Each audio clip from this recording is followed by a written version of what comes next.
Métro, boulot, gynéco. Le micro des gynécos, les podcasts de la GOF. Bonjour à tous, aujourd'hui nous rencontrons le professeur Cosson, chef de pôle adjoint en responsabilité de la clinique de gynécologie au CHRU de Lille. Il est chirurgien gynécologue spécialisé dans les dysfonctionnements du plancher pelvien, les prolapsus génitaux et rectaux ainsi que dans l'incontinence. Bonjour professeur Cosson et merci d'avoir accepté une nouvelle fois de participer au podcast de la GOF. On est toujours ravis de vous recevoir.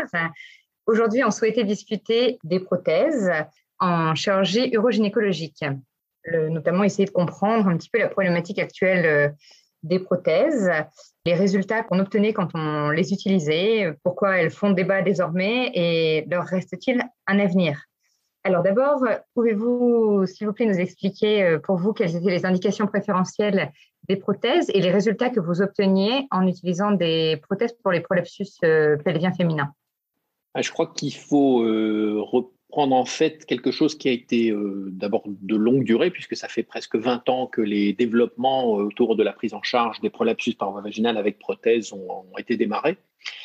Et il faut se rappeler qu'à l'époque, comme il y avait le TVT qui venait d'arriver, que la promontofixation était l'intervention de référence comme c'est le cas aujourd'hui, on s'imaginait que peut-être toutes les patientes pourraient bénéficier de la mise en place d'une prothèse par voie vaginale et que ça allait améliorer les résultats de la prise en charge des prolapsus de façon significative. Et donc cet espoir a vite été douché puisqu'on s'est vite rendu compte dès le début qu'il y avait bien entendu, comme on aurait pu s'y attendre, des avantages à l'utilisation des prothèses, mais également des inconvénients. Ça a été très bien illustré au fil du temps, puisque c'est une des techniques opératoires qui a été finalement les plus évaluées. C'est prise en charge en particulier de la cystocèle par une prothèse sous-vésicale posée par voie vaginale. Et il y a eu de nombreuses études randomisées qui, au total, si on prend tout ce qui a été décrit, on observe deux choses. Un bénéfice très net à l'utilisation des prothèses comparé aux techniques précédentes, qui étaient des techniques de plicature ou de colpectomie simple, avec en gros presque 2 fois moins de réintervention pour récidive de cystocèle déjà dans le court terme. Donc ça, un bénéfice que tout le monde a observé dans les études randomisées à l'utilisation de prothèses. Mais dans le même temps, un gros inconvénient, même pire, l'inconvénient est même pire que le bénéfice, puisqu'on avait un taux de reprise opératoire, de complications qui était de plus de 2,3 fois plus important que quand on y mettait en place une prothèse que quand on n'en mettait pas. Et donc, au total, on avait des patientes qui étaient réopérées pour des complications de ces prothèses, qui donc dans une proportion trop importante pour qu'on puisse l'utiliser vraiment en première intention. Donc, assez vite, finalement, les prothèses ont été indiquées plus dans l'utilisation, dans la prise en charge des prolapsus récidivants. Il a été assez vite abandonné l'idée d'utiliser les prothèses pour tout le monde, mais de se concentrer chez des patientes qui étaient plus particulièrement à risque. Et donc, les patientes plus à risque, ça peut être des patientes avec des très gros prolapsus, mais ça peut être aussi des patientes qui ont déjà bénéficié de plusieurs chirurgies de prolapsus et chez qui on se retrouve un peu sans autre solution que d'essayer ce type de technique. Donc, dans une deuxième phase, je dirais, après la phase d'évaluation et de découverte des techniques, on a vite orienté, et les recommandations des sociétés savantes étaient d'utiliser les prothèses dans les cures de prolapsus par voie basse chez les patientes présentant des récidives de prolapsus génital. Et en dehors des reprises chirurgicales, est-ce que vous constatiez d'autres complications et à quelle fréquence ? Ce qu'on a observé très vite, c'est alors différents types de complications. Certaines étaient faciles à observer. Par exemple, en post-opératoire, il arrivait qu'il y ait des troubles de cicatrisation, ce qu'on appelle une exposition de prothèses. Les expositions de prothèses, on les voyait bien, puisqu'en post-opératoire, on voyait une petite zone mal cicatrisée et un petit peu de matériel. Ce n'étaient pas non plus les complications les plus compliquées à prendre en charge, puisqu'il suffisait d'aller réséquer partiellement la prothèse dans la zone d'exposition et de refermer le vagin pour les traiter. Donc, ce n'était pas techniquement très compliqué, même si ça a obligé la patiente à repasser au bloc opératoire, de prendre en charge ces complications. Et on a découvert au fil du temps qu'il y avait également des complications beaucoup plus difficiles finalement à prendre en charge secondairement, qui sont par exemple les patientes avec des douleurs chroniques. Alors heureusement, ce n'est pas des complications qui surviennent de façon fréquente, d'abord sinon on s'en serait rendu compte sans doute plus vite, mais même si ça n'arrive qu'une fois sur 100 ou même qu'une fois sur 1000, une patiente qui va être handicapée par des douleurs chroniques, chez qui la prise en charge secondaire devient difficile parce que si on n'est jamais certain que les douleurs chroniques soient liées au matériel et au corps étranger que représente la prothèse secondairement, à ce moment-là, la prise en charge est beaucoup plus délicate, techniquement plus difficile sur le plan chirurgical et le résultat est plus aléatoire également de cette prise en charge.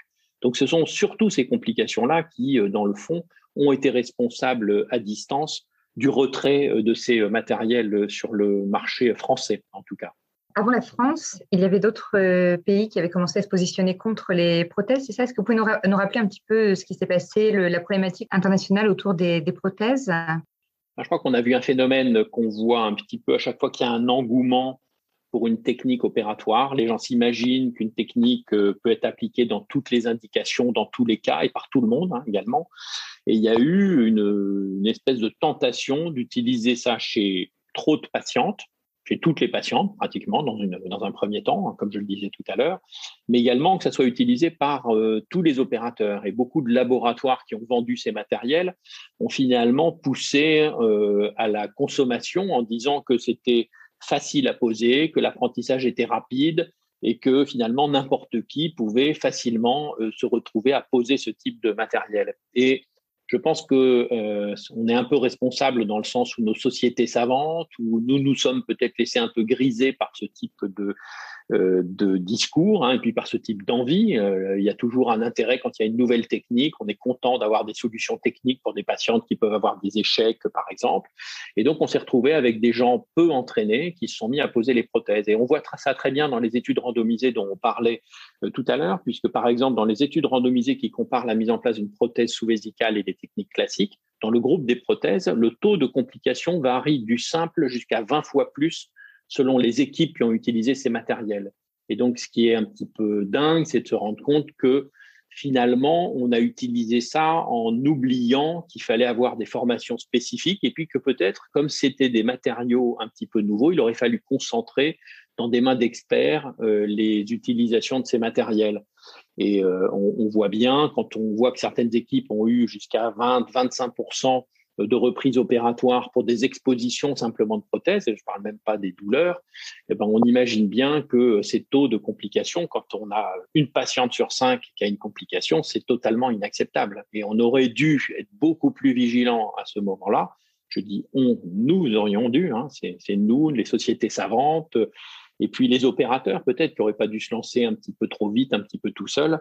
Mais c'est facile à dire, bien sûr, après coup, dans des situations où les produits avaient leurs autorisations d'utilisation sur le marché, où il y avait des sociétés qui poussaient un petit peu à la formation et à la consommation derrière. Bien sûr. Est-ce que vous pensez aujourd'hui, en 2021, que les prothèses ont encore un avenir ? Alors d'abord, il faut savoir que ces prothèses ne sont pas interdites en France à l'heure actuelle. Elles ne sont plus vendues sur le marché, mais elles peuvent être utilisées dans le cadre d'essais cliniques. Donc, il est tout à fait possible qu'on puisse inclure et proposer ces techniques si des sociétés développent une étude clinique et s'il y a un essai clinique impliquant des prothèses. Ensuite, il y a des pays dans lesquels les prothèses sont encore utilisées. En Europe, les prothèses sont encore utilisées, par exemple en Allemagne, de façon courante. Les patientes peuvent avoir une mise en place de prothèses, même en première intention. Il n'y a pas de limitation à l'utilisation des prothèses par voie vaginale en Allemagne à l'heure actuelle. Le scandale et les complications sont venues de pays qui finalement ont été encore un petit peu moins rigoureux peut-être qu'en Europe. Et si je parle particulièrement des États-Unis, de l'Australie, de la Nouvelle-Zélande, et c'est peut-être pas qu'une question non plus de rigueur d'utilisation, parce qu'on a vu bien sûr d'un côté qu'il y avait par exemple des chirurgiens qui utilisaient ces produits qui réalisaient 2 poses par an. Donc quand on fait 2 chirurgies de prolapsus par an, même sans mettre en place une prothèse, c'est sûr que techniquement on est moins au niveau. Et si en plus on utilise un dispositif médical qui présente un petit risque, on s'expose à ce type de complications. D'autre part, les pays anglo-saxons, les patientes payent tous leurs frais médicaux. Donc, en France, quand une patiente a eu une complication, qu'elle a été réopérée, elle n'a pas eu à payer de sa poche la prise en charge. C'est la sécurité sociale qui a pris en charge finalement ces éléments. Aux États-Unis, il y a eu des patientes qui ont avancé de leur poche plusieurs dizaines de milliers d'euros de frais de chirurgie. Et donc, on rentre dans un système où les plaintes et où les recours judiciaires, ne serait-ce que pour être remboursés de ces frais de prise en charge, sont beaucoup plus fréquents. Et donc, les class actions qui sont sorties avant tout dans les pays anglo-saxons, en partie à cause de ces différents éléments. Et c'est ça qui, par ricochet, en fait, a entraîné les sociétés américaines qui fabriquaient des prothèses à interrompre la vente que ça soit aux États-Unis, mais également la fabrication et donc la vente dans le monde entier de certains de leurs produits, alors que certains pays autorisent encore aujourd'hui l'utilisation de ces dispositifs, comme je vous le disais. Merci au professeur Cosson de nous avoir partagé ses connaissances sur les prothèses synthétiques utilisées pour les prolapsus pelviens par voie basse et à Océane Pêcheux pour avoir animé cette interview. Merci à tous de nous avoir écoutés aujourd'hui. Rendez-vous la semaine prochaine pour un nouvel épisode. Vous retrouverez toutes les ressources et références de ce podcast dans la description et surtout, n'hésitez pas à vous abonner à la chaîne, à lui accorder 5 étoiles, voire même à en parler autour de vous. Métro, boulot, gynéco.